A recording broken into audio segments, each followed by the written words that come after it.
After ChatGPT 5 launched, millions of users reported getting worse results even though they haven't changed how they prompt. Your AI is secretly giving you the dumbest version every single time. Starting with tip number 1, router nudge phrases. Effort low. In a nutshell, by adding just 4 words to the end of our prompts, think hard about this, we're able to force the invisible router I mentioned earlier to select a higher reasoning model. Jumping into a real-world example, I asked ChatGPT the same question twice. What are the pros and cons of putting my cash in a low-cost index fund versus a money market account? There's a hidden system inside that picks which model answers you. It almost always picks the weakest one. Just add "think hard about this" to your prompt. That one phrase switches it to the smarter model instantly.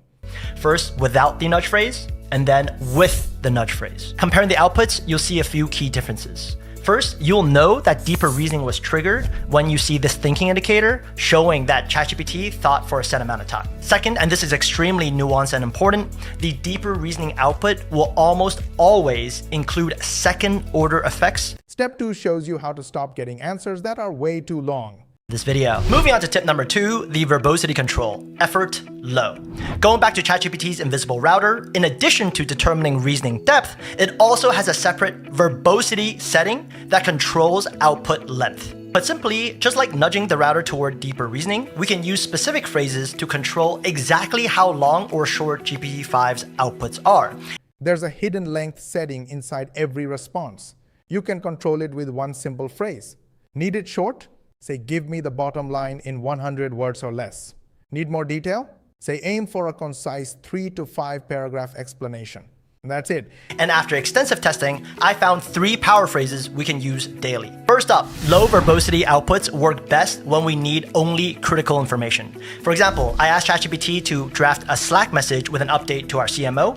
Without a control phrase, the output is fine, but too long for a Slack message to a C-level executive. But when I added, "Give me the bottom line in 100 words," Step 3 shows you how to fix bad prompts without rewriting them yourself. a notch with our first medium effort tip. 95% of users don't know OpenAI has an official prompt optimizer tool that rewrites our prompts for GPT-5. Here's how it works. I paste a prompt designed to help me prepare for my next performance review. Click optimize, wait for a minute or so, and we can speed this up. And not only do I get an optimized prompt, OpenAI has an official tool that rewrites your prompts for you. Paste your prompt, click optimize, and it fixes everything. It adds structure. It removes vague language. It catches missing information. You don't have to figure it out. The tool does it for you. But I can also click here to review the rationale behind each change, which teaches me to write better GPT-5 prompts myself. After running hundreds of prompts through this tool, I've noticed it makes 3 consistent improvements. First, it adds structure. If the original prompt is just a bunch of text, the optimizer breaks it down into logically distinct sections. Step 4 shows you the exact format that makes your prompts even stronger. Tip number 4, create an XML sandwich. Effort, medium. If you end up using the meta prompt from just now, you'll notice that sometimes the optimized prompt will have these weird angle brackets wrapping different sections of the text.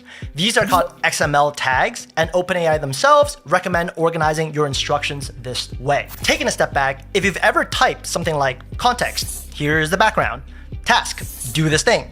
OpenAI recommends using XML tags to organize your prompts. Think of them as labeled boxes. One box for background, one box for the task, one box for the output format. When everything is labeled clearly, the AI knows exactly what to do. Then you're already familiar with the concept of structuring your prompts. But with GPT-5's surgical precision at following instructions, this structure is now critical. Before we continue, quick heads up. If you're watching this and thinking, "I like the idea, but I want to see how this actually works in practice," I've linked a free training below. It breaks down the exact system and workflow we use, shows how it's already structured, and explains how people use it without having to figure everything out from scratch. If that sounds useful, the link's in the description. You can check it out anytime. Now back to the video. Think of XML tags as labeled boxes. Instead of dumping everything into one paragraph and hoping GPT-5 figures it out, you're explicitly labeling each component. This is background information. Step 5 is the most powerful one. It makes the AI fix its own answers until they're perfect. To our final tip, the perfection loop. Effort high. Remember how GPT-5 excels at critiquing itself? Well, OpenAI actually recommends we exploit this. In practice, this means instead of accepting GPT-5's first response and manually asking for improvements, you tell it upfront to create its own definition of excellence, grade its own work, and keep iterating internally until it achieves the best result. GPT-5 can grade its own work.